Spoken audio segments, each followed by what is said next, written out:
Number 6 is interesting because I have 4 to the 1 times 4 to the negative 1. Now that's the same as 4 to the, we have this power plus this power. So I'm going to say 1 minus 1. What's 1 minus 1?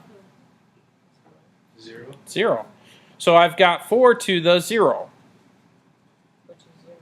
No. Any number raised to the 0 power is what? Oh, so? 1. Oh, wait. It's 1. Now here's why. Another way that you could write this is 4 to the 1 is 4, but this number right here, 4 to the negative 1, is the same as 1 over 4. In other words, to change this negative exponent to positive, we could write it like this.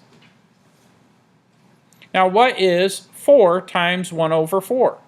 Well, that would just be, if we multiply across the top, 4, and then 4 to the first power is just 4. So 1 times 4 is 4. What's 4 divided by 4?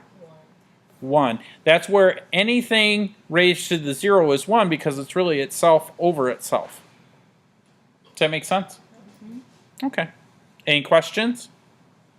Now, it said simplify, so this is technically the answer. Mr. Adams is just showing you something a little extra.